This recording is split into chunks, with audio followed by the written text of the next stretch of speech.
Val, the voice. Hey, Coach, how you? Man, wonderful. How was your weekend? You know what? I had a Stars and Stripes weekend. I really, really had a great time. And so I'm doing what we can. I'm doing what it is to do what we can. That's how that goes. That's how it works. And of course, oh my goodness, I'm trying to enjoy as much summer as possible. I don't know about you, but I'm trying to do that. You trying to do that too?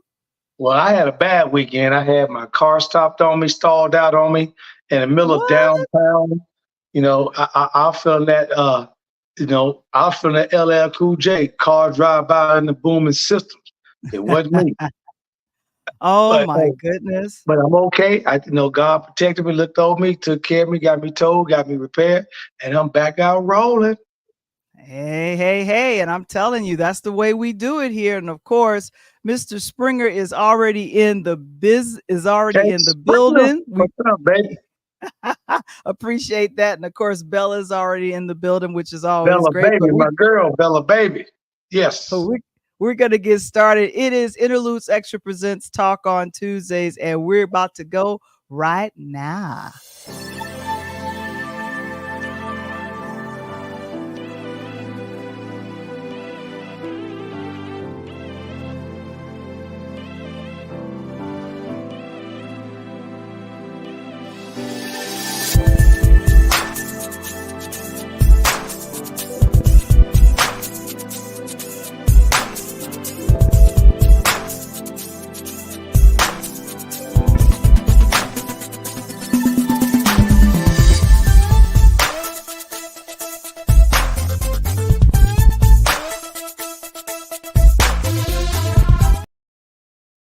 It's another edition of Interludes Extra presents Talk on Tuesdays, and we're here.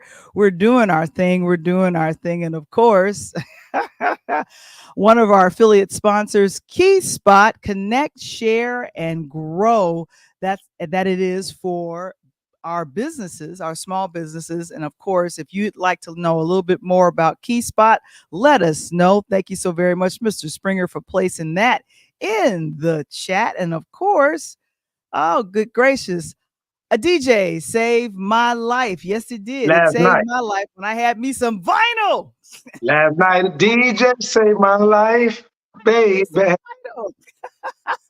Man, Oh my goodness. Go ahead and get your copy of A DJ Saved My Life from purelighthouse.media.net.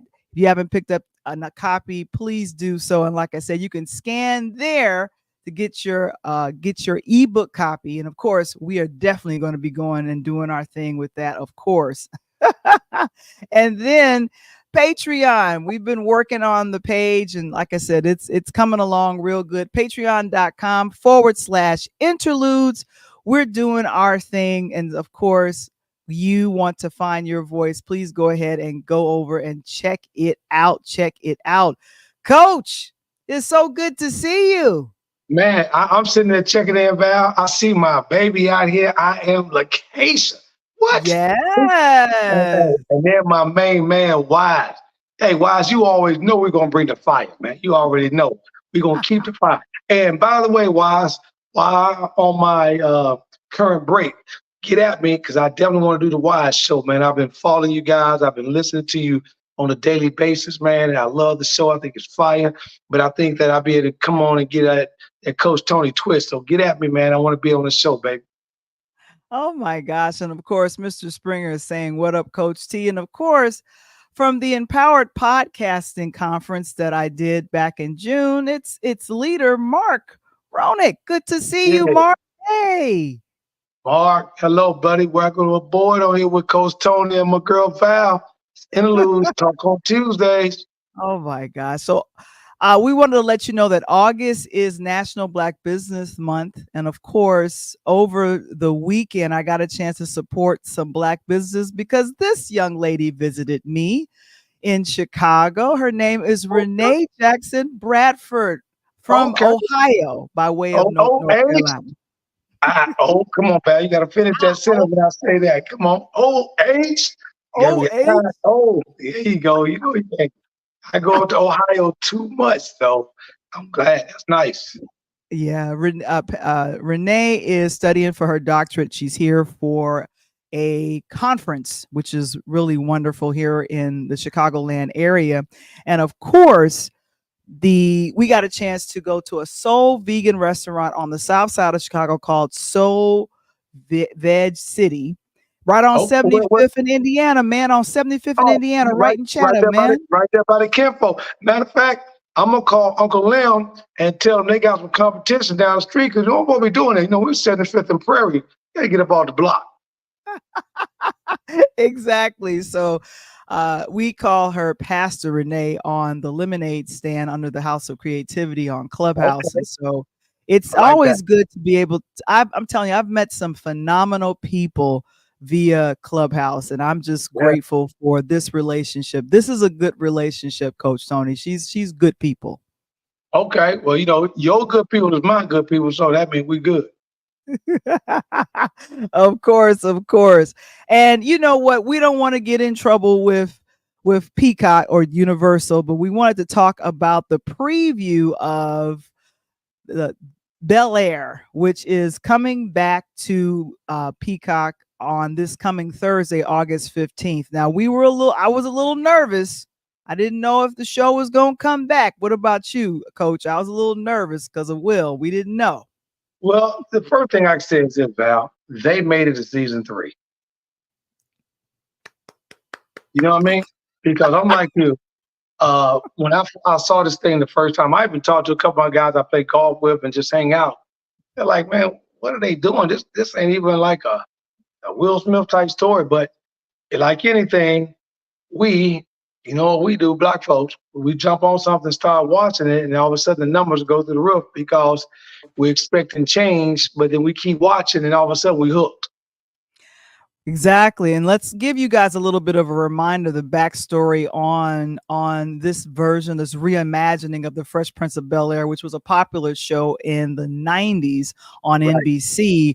Kansas City native Morgan Cooper reimagined this in a dramatic version and he called it Bel-Air, and he posted it on YouTube back in 2019, 5 years ago, and it generated so much. Okay, what is this?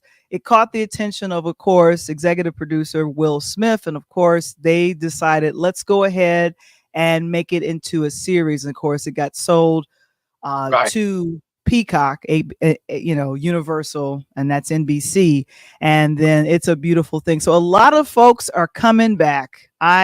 This is to me, such an attractive cast.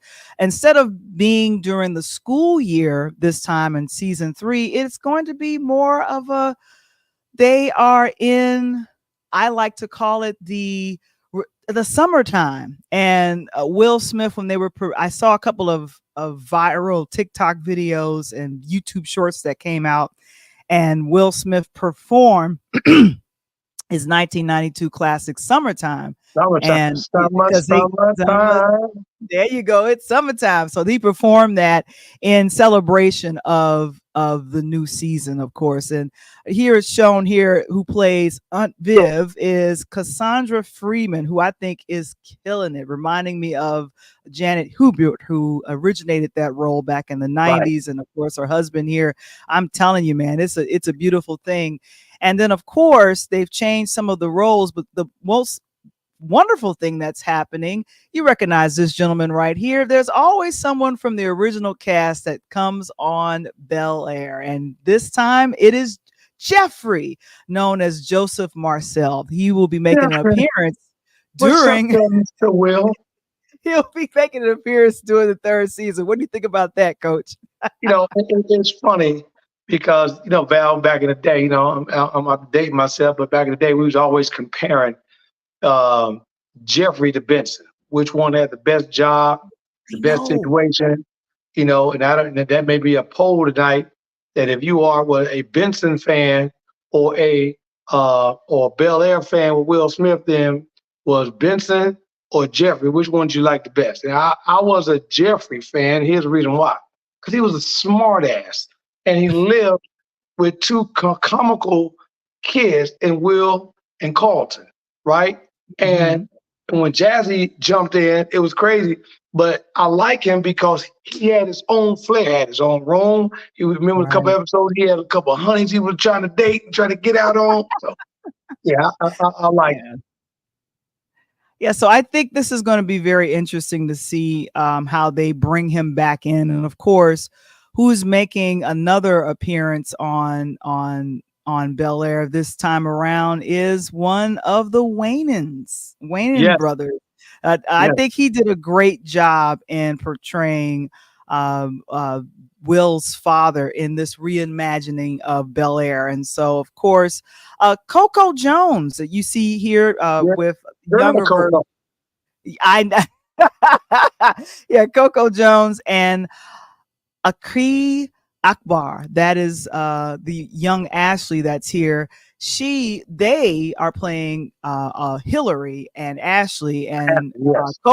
Coco has been making a big splash as a singer. She's been a soul singer, been awarded Right. at the BET Awards and a few other places. I think she was nominated for a Grammy earlier this year for some of her music, and so she And has really you know the done her song about spread my wings and fly away. She's doing just that. You know what I'm saying? And in this reimagining of Bel-Air, the Hillary character is a culinary influencer. So that's what's happening in this role. Because I think what did they have Hillary as? And that was Karen Parsons back in the day. I think she became a weather girl. Wasn't that one of the roles Yep. she That was had? the Yeah. one.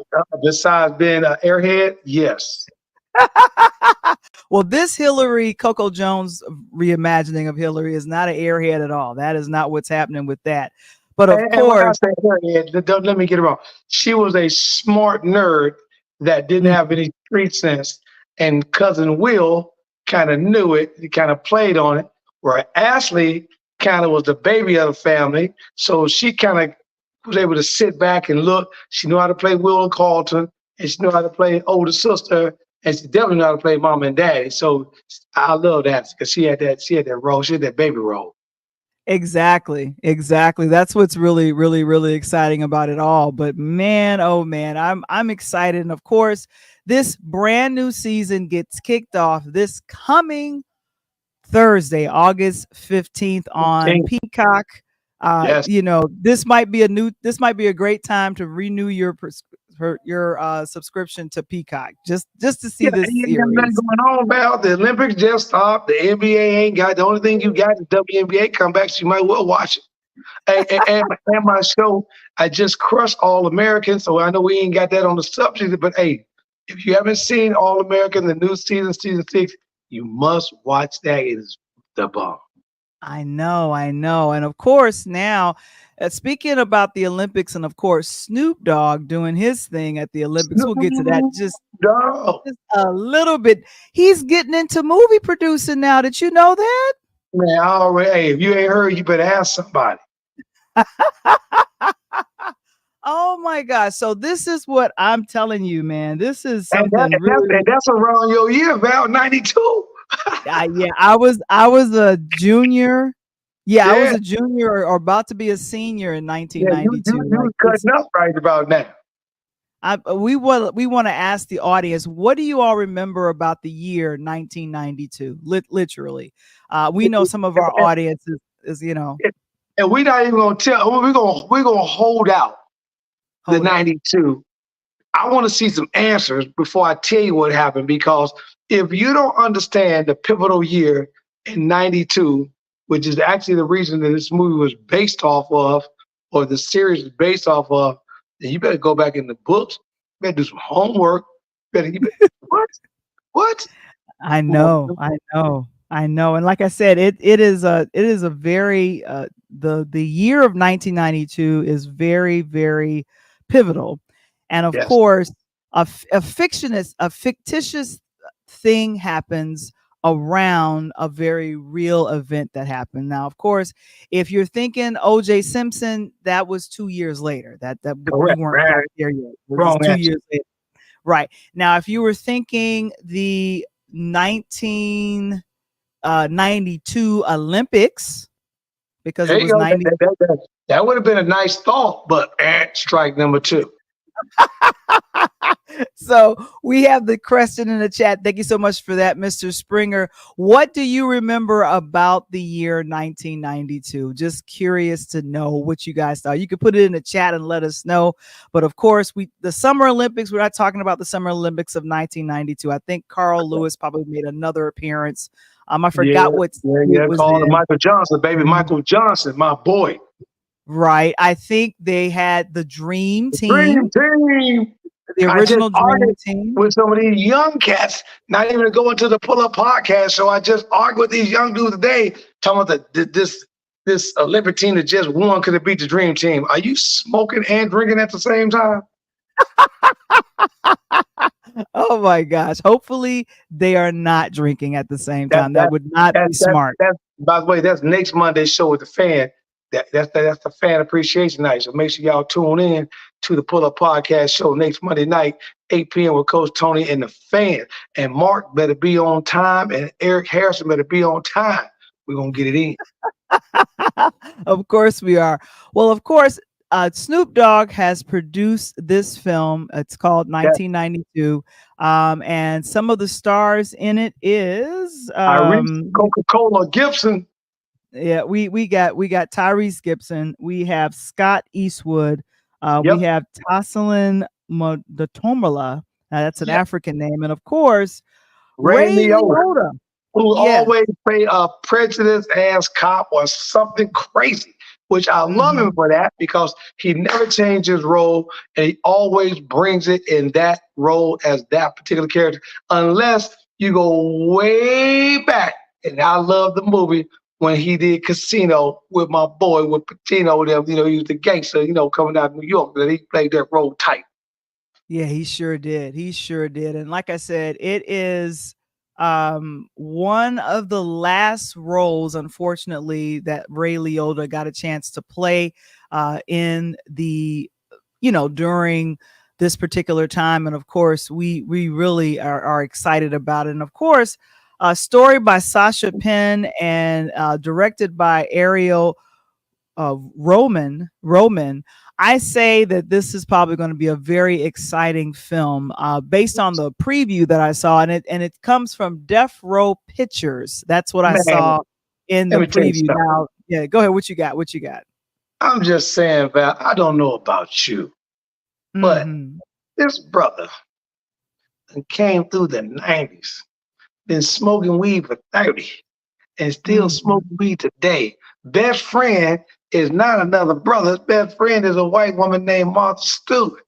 And then he ended up across the pond making 500 stacks a day, and then drop a movie about 1992, which I'm still waiting on you guys to tell me what happened. Come on now, Snoop, I'm loving this. And he's not only the owner of Death Row Records because he bought the label, but now he's got Death Row Productions. Oh, that's ridiculous. I know, and this is exactly what's happening. And of course, like I said, this is probably one of Ray Liotta's last roles that he got a chance to be in. Looks like he's playing the bad guy, which to me, I feel like he's a master at it. He's a master at playing the bad guy. So of course, Tyrese Gibson is in the film, and of course, he is there to protect his son. He is there to protect his son. The blue collar guy, Val. So you got to rewind it a little bit. You got to act like these people. Like, you got to give the people what they need, what they want. You know what I'm saying? That Tyrese. What I like about him, he's an ex-thug, ex-banker, ex in jail, the whole 9 yards. Before we even get to the scene we're looking at, the whole setup comes out of the store. I love to me, one of the best lines in the movie or in the trailer was, he walks in the store, he's tired, and these two cats trying to rob the liquor store. And they put a gun to his head, and they like, look, man, you seen some of this? And he said, yeah, every day. And my man looked at him, he's like, what? Because he's an OG, he had to teach him. Because sometimes you got to grab the youngsters by the bootstraps, Val, and hang them upside down. You know what I'm saying? We got to do that sometimes. Wait, why you got to hang them upside down? What is that about? Because they don't understand until you hang them upside down. When you hang the youngsters upside down, for whatever reason, Val, the blood rushes from their boots to their head, and they get it. So I'm telling you, I'm just saying, promotional purposes only. If you ever gotta get a youngster to understand, snatch them up by the boots and hang them upside down for about 15 seconds, and I guarantee you, they're gonna talk some sense to you. Well, But it like I said, this looks like it's going to be a really good yeah, film and definitely language. So I please got a don't bring the question for you, children to Val. see this. No children to this one. I got a question for you. What you got? Looking at the trailer, Mm-hmm. what does 1992 kind of remind you of the other LA movies that were big hits? What does this kind of give a good vibe towards? Okay, well, I feel like in 92, what was released before 92 was a deep cover. So we got introduced to Dr. Dre and Snoop Dogg. They had did the Yeah, keep going. soundtrack. Keep And going. they I did love that that. one. Also in 92 with the film, but I see Boys in the Hood was 90. That wasn't 92. That was 1990. Yeah, but That's when even that even got if we gotta come a little further with the movies, what movie did this kind of movie kind of give you that vibe from though? Okay, so let's see. So this particular film, 1992, is centering around the LA riots, unfortunately. Just in case y'all didn't know, we're gonna give y'all If the you answers didn't know. around LA riots if you didn't know that. So that's the real event that's happening in this. But of course, Correct. 2 million or 10 million catalytic converters are in a warehouse, and they use the robbers that Ray Liotta's over. They And what they use still them today. Yeah, I know. And they use the cloud of the riots to go Right. break in. And unfortunately, Tyrese and his son is a little bit of a hiccup. And so we're going to Right. see how Get caught up. that works. Mm-hmm. Exactly. But so here's a guess. LA Confidential. That's a guess from I was looking at the cap. No, I'm thinking more along the lines of Training Day, babe, because you got a situation opposite of the police, dirty police. We know that, and we definitely know that because Denzel was dirty as they came. And that what gave him all the awards he got that year for Training Day. And now we look at the Ray Liotta and these guys, and Ray usually plays a dirty cop, but in this particular movie, he's playing a gangster that's a robber. And they're trying to, like you said, Val, use the riot because everybody's already doing. What is everybody doing every day in LA at this time, Val? They're doing what? They're going to work. No, they're looting and robbing. Oh, you're referring to the riots. I'm so sorry. No, Yeah, everyone they are looting and they're rioting. So these bank robbers figure, hey, this is a perfect time to pull off the best heist, which for promotional purposes, I get it. Because if the police is sitting over here, now three things happen during this time. If everybody listens, we're gonna rewind this tape a little bit so that you kind of get a good picture as Springer put it into the tagline. One, we had a situation that a brother and Rodney King caught the beat down that sent the world into frenzy. And not only did it send the world into frenzy, it sent it into a frenzy in South Central LA. Then you had Reginald Denny, which was an innocent truck driver, unfortunately, got snatched out of his 18-wheeler and damn near beat to death on national TV. And then you had the dirty LA Police Department, who's already doing the things they're doing. So you had this entire mix, like gumbo. You eat some gumbo, Val. You know, you put everything in gumbo. You just kind of, yeah. So you got all that going on in 92. And then out comes all this stuff. And then you on the backside of what you just mentioned a moment ago, Val, you got Ice Cube and these boys in 89, 90, 91 released F the Police as an album that goes triple platinum. And they're coming through this entire thing. So the depiction of this movie from 1992 is great because here's one thing I like about it, Val. Snoop was a person that's the executive producer that's not giving you something that I got to go research. He was there and he lived it. Lived through it. Yeah. So he's giving you the lens of the city, the lens of his eye, and then the lens of what was being shown to the American people. And that's what made up 1992. And then on the backside of that, the moment things calmed down, here come my homeboy OJ, right? I ain't black, but I'm OJ. Oh So my gosh. But so like I said, so this is, like I said, I'm interested in this film because it's going to be centering around the 1992 LA riots. And so this is, I think, one of the first films out produced from Death Row Pictures. So I'm interested to see what's going to happen with that. And of course, this gets released in theaters later on this month on August 30th. And so, like I said, if you're curious to know what it's about, if you're a fan of Tyrese and what he does, I say go ahead and check it out and give it a whirl. But like I said, I think it's something I'd be interested to see how Snoop did in producing this, and of course how Tyrese, and of course one of the last roles that Ray Liotta starred in, 1992, August 30th, only in theaters. Man, we're gonna remind you right before it gets released. We're gonna remind you, so because we want to support Snoop. You know, Snoop doing some good things right now, man. You know, and to have him jump behind them lenses. You know, we already know he can spit on that microphone. So to get on that lens and spit on these lenses, I'm trying to see what that's all about. We're gonna get a little bit more into that as we get into our Olympic recap. We got a lot to cover, but we'll be back right after this.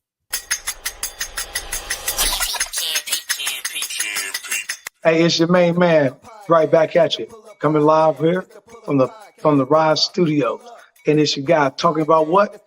Pull Up Podcast Show. What is the Pull Up Podcast Show? It's a brand new podcast hitting your airways nationwide, talking everything on sports, from baseball, basketball, hockey, and then I tell you, we're going to have a lot of fun. So make sure, if you want your questions answered, you want to have fun talking a lot of sports, make sure you pull up on me, because it's the Pull Up Podcast Show. It's the Pull Up Podcast. It's the Pull Up Podcast. It's the Pull Up Podcast. Pull up, pull up. Also, for those that want to learn a little bit more about this right here, oh yeah, that right there, that's the Rise, NIL, talking name, image, and likeness. Those having opportunities, getting paid, you want to tune in to it. Sports show, let's go. It's the Pull Up Podcast show. It's the Pull Up Podcast. It's the Pull Up Podcast. It's the Pull Up Podcast. Pull up. It's the Pull Up Podcast. It's the Pull Up Podcast. It's the Pull Up Podcast. Pull up. Let's go. Pull up, let's go. I know. It's all about that. Over the weekend, I forgot to mention this. Myself, I appeared on the Wise going live at 5 on Friday. Wise keeping live at 5, baby. I know. So of course we went ahead and checked it on out, and of course that's just like a digital still from the interview. But like I said, this was a really good thing. We were breaking down, getting questions answered about the book, A DJ Saved My Life. And so I personally would just like to thank Wise for having me on his show. And he is going to be kicking off the 9th season of the audio podcast, the Interludes podcast. And of course, we're setting things up in the background right now that it gets streamed, but it's recorded. And the audio will be released on Spotify, Apple Music, and a bunch of other places. So thank you so much, Wise. And we're going to be talking about his book, Where. So it's a good thing. It's a good thing. That's what I'm talking about. You know, first of all, we're going to flip the show one night so I can interview you on Interludes, right? Because that's what we have to do. We got to put you in the back seat and let me be the driver, Miss Daisy. You know what I'm saying? Drop Miss Daisy in the back. Then Wise got his book, and then I'm working on my man's in there. So we're going to be, that's a trifecta. You know what I'm saying? I don't understand the my man's in them, but we'll just go ahead and just go with it. Now, the Olympics, 11 to 12 days of fun, fury, and everything. And now in Paris, everything is about over. Patty, it was a beautiful thing. I don't know. Did you guys get a chance to watch or see anything that happened over the weekend? Because I have to tell you, thank you. King Y says, thank you, Val. Amazing interview. We appreciate the love. Yeah. We appreciate the love. Mm-hmm.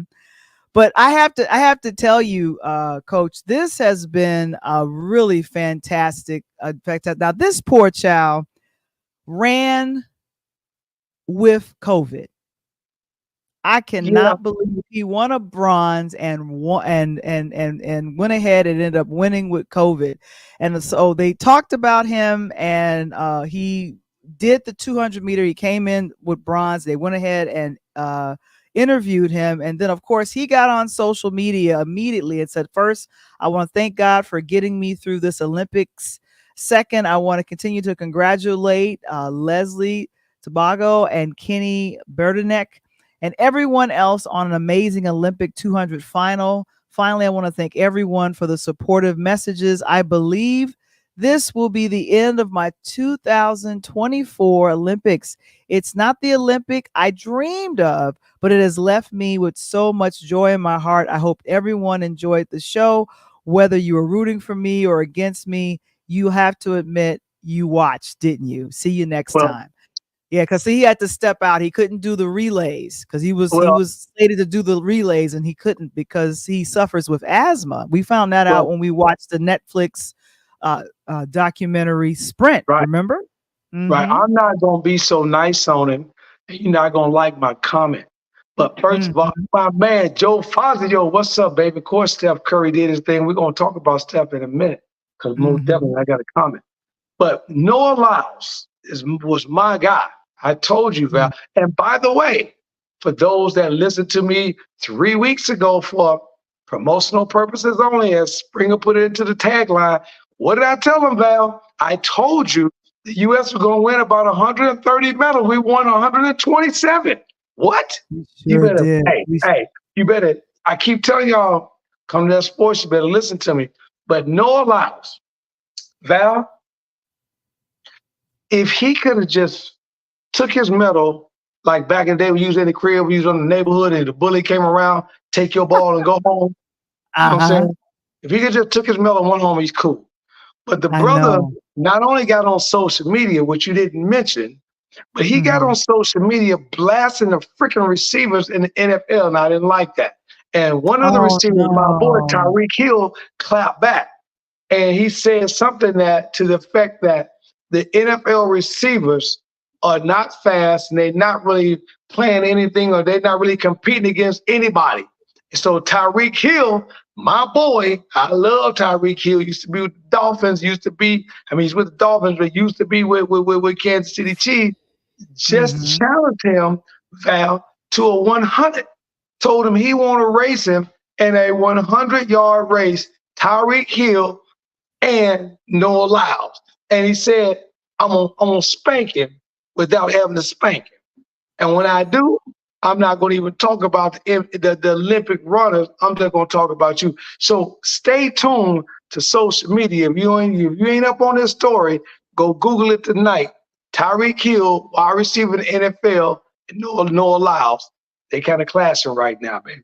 Oh my God. And I'm sitting up here trying to figure out, why would you say that? Like, right. He already won. And then the crazy part about it, Val, he takes second in both of his heats because he was sick.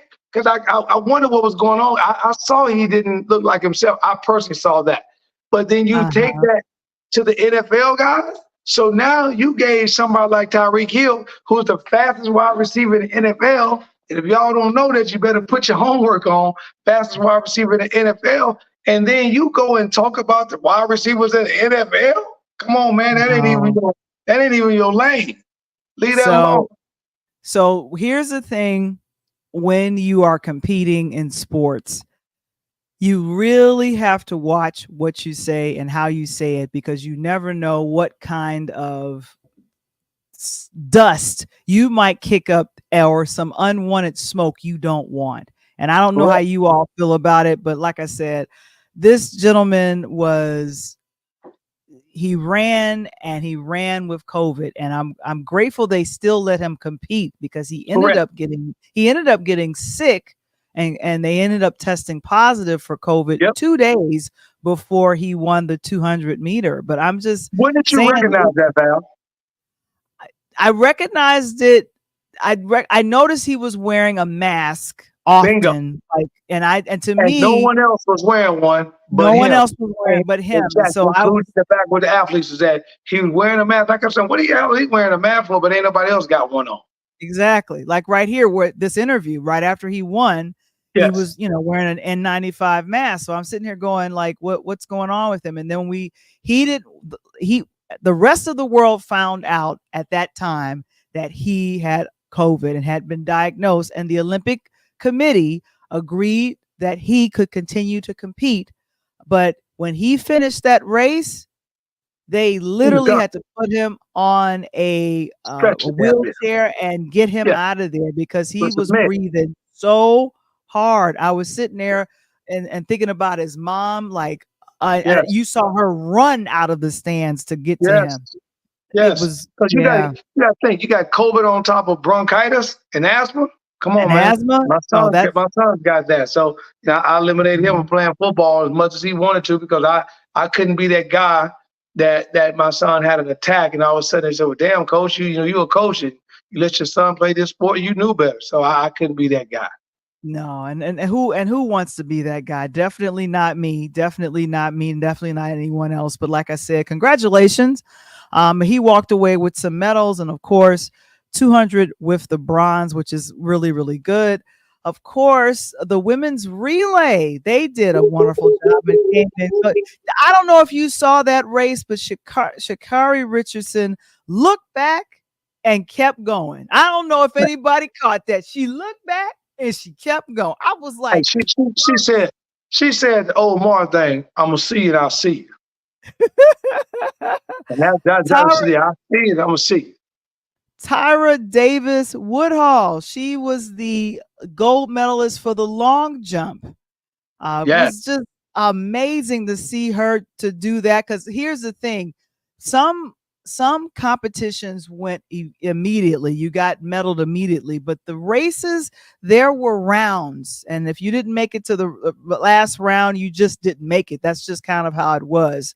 And so let me get to this gentleman. That's my boy. Yeah. Oh my goodness. Yeah, and of course, McLaughlin, she did the women's hurdles. She did a great job as well. Mm-hmm. Let me break her down. You don't sell her short, right? I know. Because that's one of the pieces I wanted to talk about.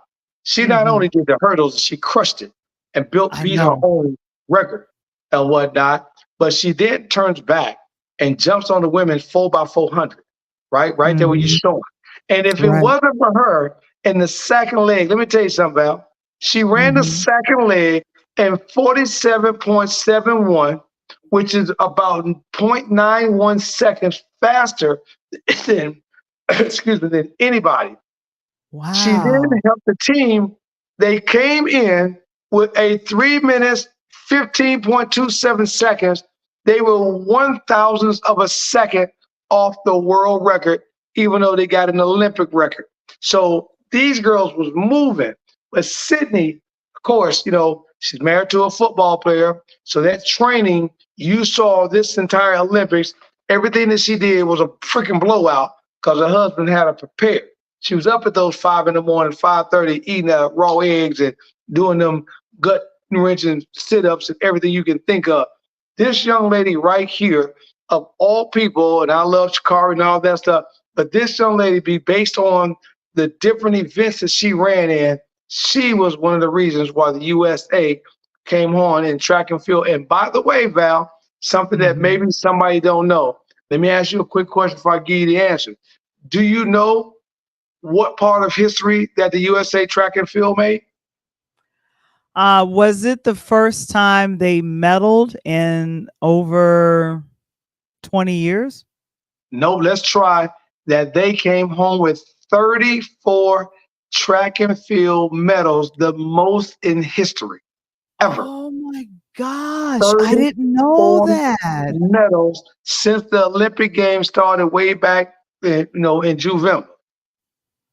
Wow. So you gotta look at these young ladies was picking them up and putting them down, and they just completely destroyed everyone that was there, and it was and Snoop, that's hard. you know, and some people may or may not know this, they was paying Snoop 500 stacks a day. Man, I wish I could have got that. 12 days, 500,000 a day. Wow. And so that's the number people don't know. Snoop was making 500 grand a day for being over in the Olympics, and he had his own designer, and he was coming with them fresh outfits every day. You never seen Snoop in the same thing in the last 12 days. No. He had a stylist, someone to help him with the some of the things that he did before the Olympics, and then while he was there, he had 2 stylists along with his publicist there. And of course, they really, really embraced Snoop being there at the Olympics. He said that he thought of it as being kind of I want to call it a mascot, or just kind of the cheerleader, because you look around, he was there at the swimming events. You looked around, he was there at the track and field events. You looked around, he was there at the gymnast event. In fact, he was dancing and making and cheering on Simone Biles and Jordan Childs and the rest of those guys. He's just like, did you see what he did for Simone Biles' parents? What did he do for Simone Biles' parents? Lord, what did he do? He gave them a death row necklace. Wow. He gave them a gold death row necklace. You know what I'm saying? So it ain't like you can come back to the United States and go somewhere and buy that. You can't do that. You got that from Snoop. So that was crazy. And Joe Fazio and my guys listening right now. So I'm gonna make the big statement, and I want your comment, because I know you mentioned Steph Curry. So today, Michael Jordan made a comment that even though Steph Curry was as great as he was with the men's Olympic team, because they keep on arguing, I had to shut one of my guys down. I hope Coach Justin listened tonight, and shut a couple of my guys down who called me. There's nothing. There's no way. 2 things here. One, that this team beats the Dream Team in '92. That doesn't happen. And the second thing I got upset about, Val, is that you got Jason Tatum, who comes off of an NBA ring with the Boston Celtics, co-MVP, and he only got 6 or 7 minutes in the last 2 games of this World Championship. That's beyond me with Steve Kerr. I have no idea what Steve was doing. He should have just left him at home. But the comment I want to know, Fazio and these guys, is that Michael Jordan made a comment, Val, that as good as Steph Curry is, and he loves him, he's not Hall of Fame ready. And Steph Curry replied tonight. So what do you think about that? So do you have the reply of what he said? Yeah, do so you have Steph stayed respectable. And he said that, you know, that he does see that he's got a few more things to do in his career. And he can respect the GOAT, which is Michael, the best of all time, the greatest of all time, and what he has to say. But he said that, you know, I understand I got to pick my defense up, because, you know, sometimes Steph is a little suspect on defense. He going to kill you offensively. He's going to give you what he needs, but defensively need to pick it up. So he said he's got a few things to prove there. But he made a unique comment, and that was he's tired of the old ball players from yesteryear who basically set the foundation for the NBA they play in today, continually talking about how they were back in the day, but disrespected and not giving respect to the players that's playing in today's world. And I get it. And Dwayne Wade, our own Southside, Chi-Town baby, love him, put it to him very eloquently yesterday or this weekend. And Dwayne Wade said verbatim, there's no one who could have touched the 92 Dream Team. And we got that. We get that. It was too many GOATs on the team. We get it. Let's lay that out there. But what Dwayne Wade said is that the problem is we continue to focus on the Dream Team, but we don't remember, or we don't look at the scenario that surrounds everything. Back in the early 90, 91, 92, there was only a few European ball players, Val, that was here in the U.S. that was playing basketball, right? We had a couple of those with Vlade Divac and Sabonis and Marcelonis and those guys like that were playing over here. Drazen Petrovic, who ended up passing away. But now 40% of the NBA, 40, Val, 40. There's What? only 32 teams, and 40%, that's 62 jobs a year, or 60 jobs a year that go to the NBA. 60. And of those 60, 40% of those jobs have gone to the Europeans the last 5 years, which means that these kids are coming over here to go to college, and we're training them up, and they're being NBA prospects, and then they're coming back and they're trying to compete. Now, those guys right there, you're looking at it, Charles Barkley, Clyde Drexler, Magic Johnson, Patrick Ewing, and Jordan. There's no one going to put them 5 rings on like that. We know that. But now what's happening, Val, is the kid that me and you talked about, Victor Wembanyama last year, the #1 draft pick. Where is he from? Exactly. France. Yeah, he's from Rudy France. Gobert Yeah. from France. You know, they got these other guys in Germany. You know, they playing, and when the Olympics come up, then all of a sudden these guys go back home, and now they're competing against the U.S. So that's the big difference. That's the big Yeah, difference. and it definitely is. And so this was from Barack Obama's Twitter. I actually was checking him out, and he actually had the entire current basketball USA team at the house. And so he was saying, let's take this picture, and some of the coaches are there too. So of course that's really, and I was just like, well, you look at Barack stepping up, and he just had a birthday on August 4th. Well, see, now he ain't just stepping up, Val. So let me ask you a boomerang question. Do you know the significance of Barack Obama in basketball? He used to play? Nope. Well, I mean, yes, but that's not the significance. Well, okay, you tell us. So Barack Obama, once he left the White House, Barack Obama is the president of the African Basketball League for the NBA. So I didn't know that. Yeah. So internationally, all the kids that are playing in the African basketball, what they call the ABL, the African Basketball League, that's over Barack Obama, which is what we call basketball beyond boundaries, right? So the NBA has reached with not boundaries, but borders, basketball beyond our borders. So they reached out, and Africa is one of the continents that we've got basketball being reached to. And President Obama, for say, Chicago, Southside, Hyde Park, he's running that scenario. So it's great that he had these guys in. And as Fazio said, you're exactly right. My personal opinion, I love Jordan. Steph Curry's already Hall of Fame ready.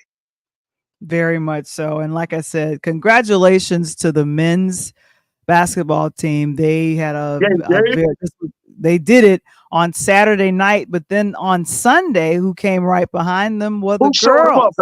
Well, who showed them up? Hey, let me ask you a question. Before we were jumping into this, why did the women show the men up?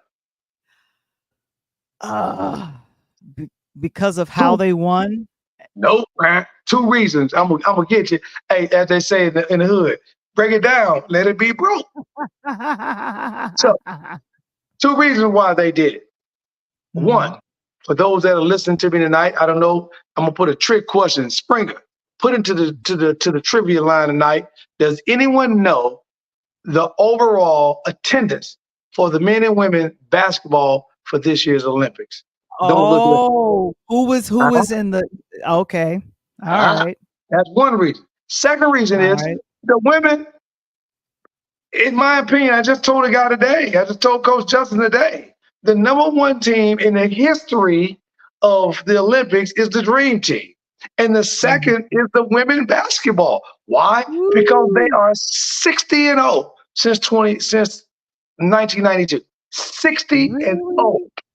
They haven't lost in 60 games, Val. 60 since 2012. I'm sorry, they haven't lost in 60 games. Now, having said that, they come off again this year. For those that don't know and maybe looking at the numbers, there was a number, and I'll give you guys a few minutes to answer that question I just asked you. And that's going to be the second piece, while the women end up being the bump. But of course, they were led by my girl right there, Asia Wilson. She did her thing. She did her thing. Coach Don Stanley was there this week. She was up in the crowd. I love that, supporting her girls. And of course, Dana Taurasi, become the most all-time decorated Olympian for the basketball for the women, which is automatic. And Kevin Durant came that for the men. Yeah. So that is phenomenal. I saw a couple of pictures of Brittany Griner when That they was were playing emotional. when they were playing the national anthem. I saw her almost break down Sure. because I think Paris might have been her first foreign travel since she Yes. was brought back Exactly from was. Russia. Yes. So Yes. this was probably very emotional. Sure. And definitely one of her teammates just was like patting her on the back. But yeah, it was really good to see them all, and they did a great job. I got a chance to catch 2 of the women's games because there were so many things happening, Coach. If you blinked, you'd miss something. You'd be like, "Oh, Man, I'm it's telling you. over." Hey, for So they one, won gold. They won gold. history was made this Olympic because it became the first time in the Olympic history that the Mhm. men and women played the exact same team for the gold medal. Did you know that? Did not know that either. So there you Wow. go. Yeah, I'm dropping some nuggets, as Wise say. We got dropping wise nuggets tonight. You know what I'm saying? So the men Now, played France and the women mhm, played France. And obviously, I mhm, love the point guard from France, Lil Williams. mhm. Man, she was a killer. But to throw out there the significance of what you just said a moment ago was spot on. You got these young women that have been doing things, and it is now the time and era of the women. So let me give you the answer that I asked you earlier. What makes this so significant was the average crowd for the men's basketball for the Olympics was 29,800. The average Okay. crowd for the women was 31,500. So the women brought in Wow. almost 2,000 more people than the men. But for an Olympic 2 week tournament for basketball, more than 1.1 million people showed up, which is the largest crowd in Olympic history to watch a 12-day event for basketball, which is unheard of and ridiculous. Wow. I have to say with that, as we wrap up with that, the men's and the women's basketball team represented very, very well and Yeah, continued their winning streak. Now I knew something was up, Coach, when we saw Tom Cruise in the stands right. I knew something was up earlier too. in the week. You knew something was up when you saw I him thought because maybe he was making a new movie or something. I was thinking, why is he over there? Why is he doing what And he he was, he was, he doing? was kind of like a la Snoop too, Val. He wasn't just at Yeah, one. I seen him at volleyball. I seen him at me swimming. too. Yeah, Mhm. and they kept cutting to him too. I'm like, why they cutting the Tom when I Snoop is the man? know. I know. So I'm just kind of was like, is it something going on? Why is he around? And then of course, the closing ceremonies. I love this young lady. Her name is Yeah, Her. her She did the beautiful rendition of girl. the Star Spangled Banner. And Also, what we found out is that Paris, the French mayor of Paris, handed off the flag to the mayor of the LA. mayor of Los Angeles, Mayor That was dope. Karen Bass. And yeah, and we were just really excited to see that happen. And of course, she sang the Star Spangled Banner. And then, of course, out of nowhere, but not really out of nowhere, we see Tom Cruise doing a stunt coming from the top all Right. the way Hey, down to the this is bottom Mission and doing Impossible, his baby. thing. Mission Impossible. Mission Impossible. And then he takes the flag and greets Simone Biles and the mayor of Los Angeles. And he puts it on a See, motorcycle and he is out of there. And I was like, I but you know knew what there was a reason. I but you know knew what it. the cool part Knew about it. that was for me, Val? Mm-hmm.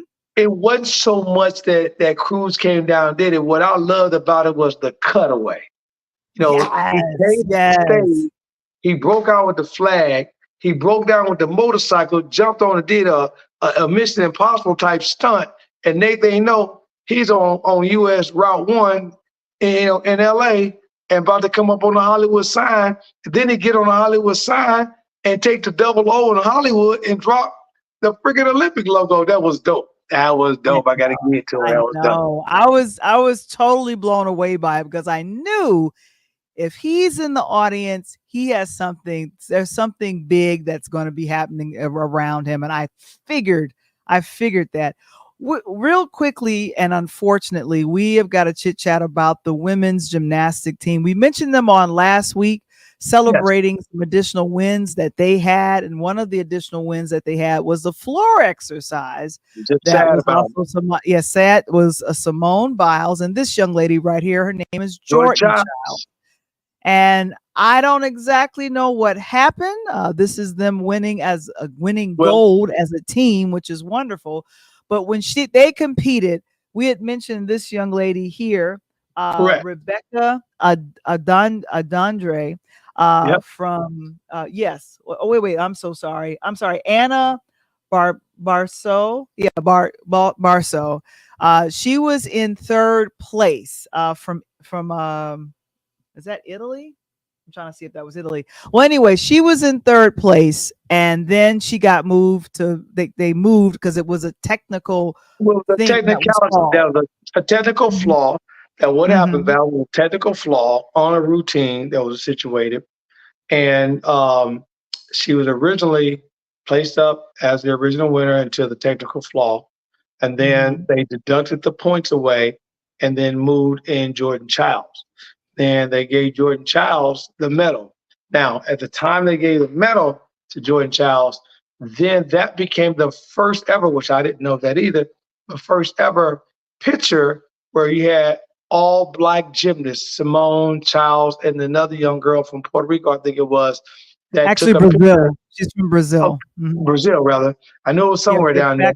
But her name is Rebecca Andrade. Yes, yeah, and she knows it because she competes against those girls all the time. But they were 1, 2, 3 for the first time taking the picture. Well, supposedly that when Italy ended up complaining about it because they thought, what's going on, what's this, what's that, then they end up making a rebuttal to the judges, and supposedly that the coach from the United States had exactly 1 minute to reply to the rebuttal. And supposedly, according to the Olympic rules and what they saw and what they got, that they said that the rebuttal came in at 1 minute and 4 seconds, which means that in all of competition, you have 1 minute to refute a complaint. And they came in 4 seconds after the fact, Val. So then, therefore, they moved it back up. But today, this morning, the news came out, according to CBS News, is that the coach has proof of everything that they replied, and it was sent in, and it was received in 47 seconds, Val. But the judges didn't do their job and didn't look at it for another 20 seconds, which put them 4 seconds or 5 seconds after the fact. So I think that this is going to go on for a minute. Now, if I'm Jordan Chiles, you know what I'm saying right now, Val? What you saying right now? I'm saying I don't know where the medal at. It got lost on the way back home. I put it in my suitcase. You know what I'm saying? I don't know what happened to the flight. That particular bag I had, they lost that bag. You know what I'm saying? I don't know where it's at. And it was my man and them that took it. My man's and them. No. I can go down to my man's and them and get you one mate.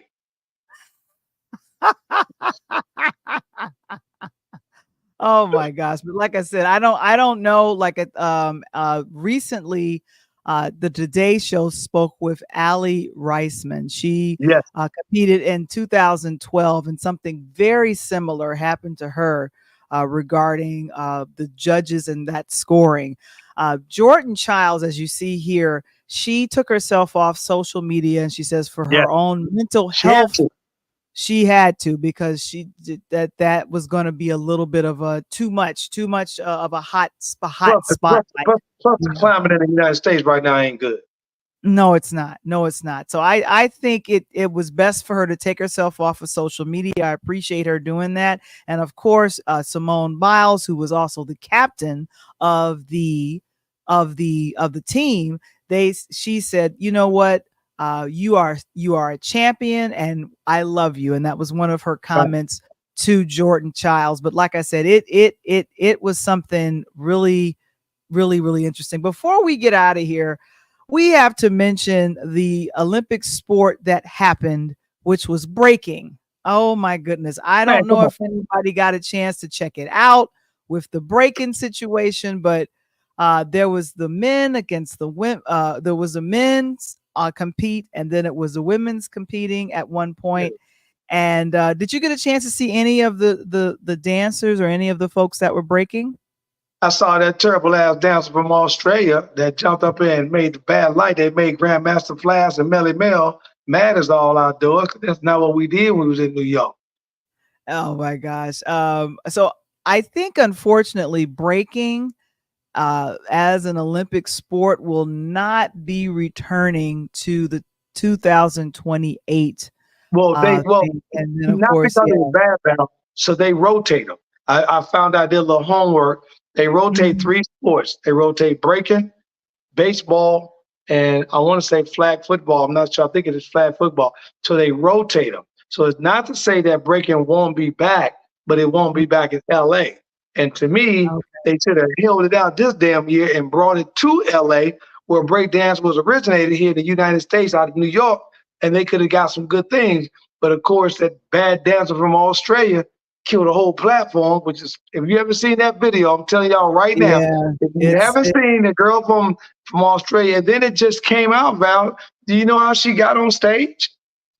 oh, but wait, let me get to her before you get to her, because you're running right to her to really quickly. Let me let you know on the men's side of breaking, who won was Mr. Kim from Oh Canada, yeah, D Civil from France, and V Matavalo won for the United States. And on the women's side, who won gold was Ye Yusa from Japan, D Bivik from Lithuania, and QG Lu won from China. So there was no women that won and medaled for that.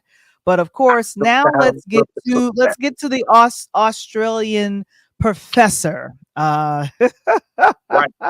So the story has it, Rachel Gunn. That's her real full name, Rachel Gunn. right. So do you know the backstory on this young lady?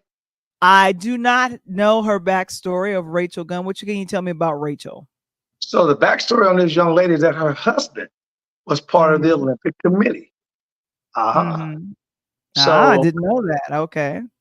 the taxpayers that paid their money to help out, probably a dancer that should have been there probably didn't.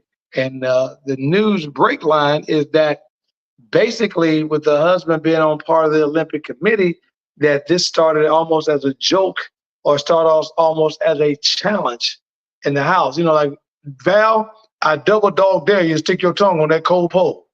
Right? You know the movie I'm talking about, right? So Yeah. it came that. And so when somebody dare you is one thing, but when they double dog dare you, you like, hold on, hold up. You're going to double dog dare me? I'm going to do that. And I think that, the young lady did it. And to me, it kind of killed what the breakdance is all about, which is probably why they're not going to have it in 28. But the young lady is already over 2.9 million people and views on the internet. So at the end of the day, YouTube has reached out to her and paid her some money. So that's crazy.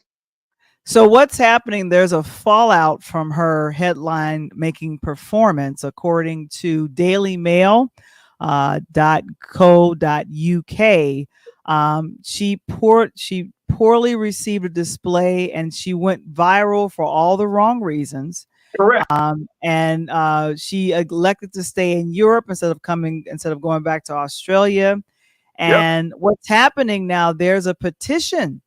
It got started on August 12th, which was yesterday, on change.org, and that has attracted more than 15,000 signatures of yesterday, and said that they accuses the 36-year-old for, quote, manipulating the selection process to her own advantage so she could be chosen, which is what I just told you. of more talented Aussie female breakers, an allegation described as raising serious questions and fairness of the integrity of the progress. We demand a public apology from Rachel Gunn and Anna Mears for misleading the Australian public and attempting to gaslight the public and undermining the efforts of genuine athletes, the statement reads. So That sounds very do you know who I serious. think should be in trouble, Val?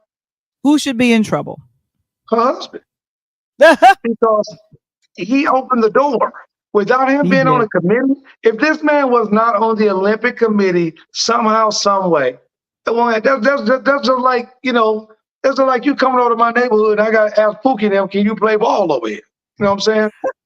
I know you can't play ball, Val. Like, shit, that's my girl, though. Let her over here, right? And they open the door like, oh, Val, come on. She cool. Come on over through it. And you terrible. And I know it. It just makes me mad. But one thing that don't make me mad, Val, What's that? is that I got to give it up in this month of Black entrepreneurship to my main man, the one and only Magic Johnson. They're doing a thing. If you guys have not had an opportunity to see it, Springer put it into the tagline. Front Office Sports is the website, FOS, Front Office Sport.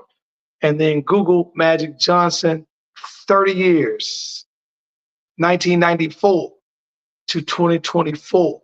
Magic Johnson, after he retired, for those that don't know, it wasn't around at that particular time. He had HIV and didn't know how to live with it at that particular time. Obviously, money helps, right, Val? And of course, he's still with us right now.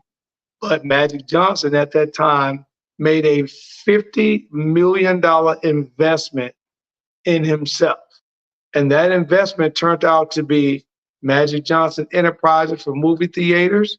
And he's now the first African-American athlete of anybody to have ownership in 4 major sports teams.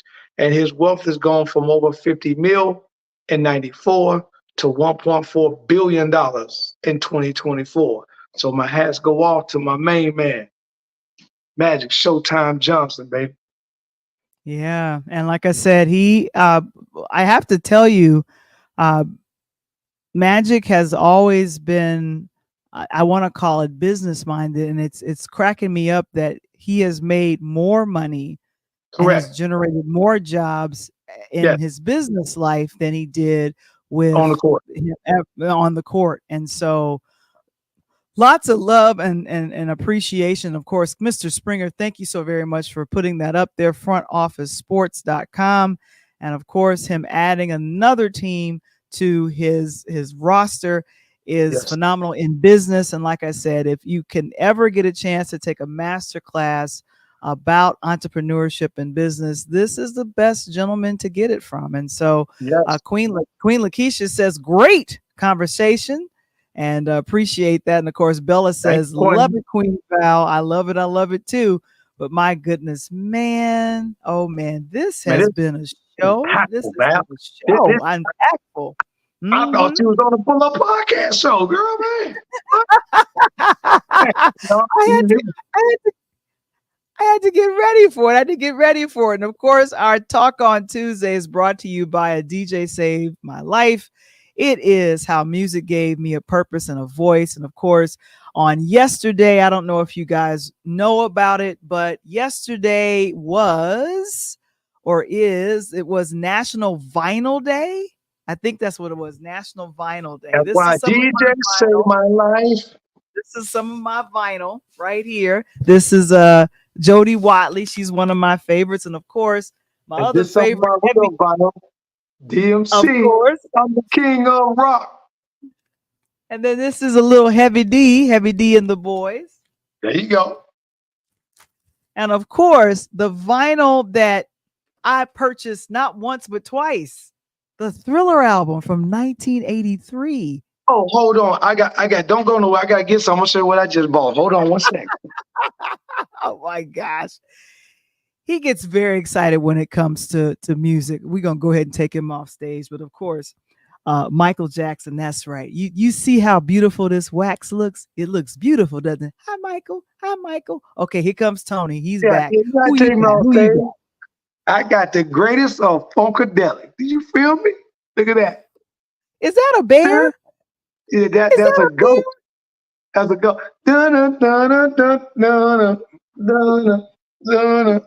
Oh, Oh, hey man, don't get me started. You know, flashlight, we all like red lights, top. Hey, now I lay me down to sleep.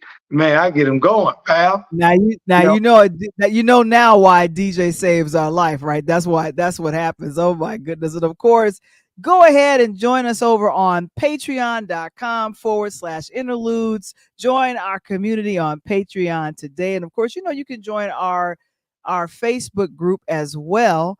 And of course, coming up next week, we got the Pull Up Podcast. It's the Fan Appreciation Show. Let me tell you my something. goodness. What you got? Let me tell you something. Queen Lakeisha, Bella, I'm gonna need y'all up in there. I need a couple more women. But next week, Springer, let them know we're gonna have some fun. You know, next week, you know, Mark gonna come on talking crazy.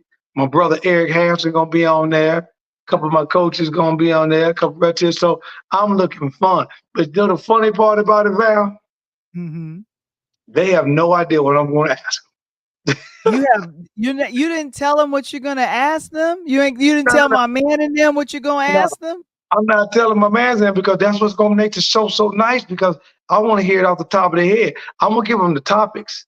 They gonna have to be, you know, pretty versed. But I'm not giving them the question. I want to know what's in their mind. I want to hear it like that. You know what I'm saying? I want to see it like that. So the Fan Appreciation Show, it'll be literally Coach Tony is coming off hiatus, so he can go ahead and host this show. And of course, I'll be doing my producing. But you know, if there's only 2 women, I might have to be on screen. I don't know. We'll see what happens. I gotta get you up on there. Hey, I'm gonna tell you, if you have not watched ESPN and First Take, I would advise you to watch that real quick because the show is going to kind of have a similar flair to that. But we're going to be on a Pull Up Podcast show. Oh my goodness! Go ahead, guys. If you haven't done so, if you're on YouTube, go ahead and hit the like button and please share. And of course, if you haven't done so, a lot of people love our show, but sometimes they don't subscribe. Please subscribe to the Interludes YouTube channel. And of course, if you're watching us on Facebook, like the Pure Lighthouse business page as it's streaming there, as well as our Facebook group. Oh my gosh, well, we're gonna pack up these hits and roll on out. Woo, let's go, Jody. Roll out. Hey, what Ludacris say? Roll out. Don't roll out. On behalf of myself and Coach Tony, we'll see you next week. Peace.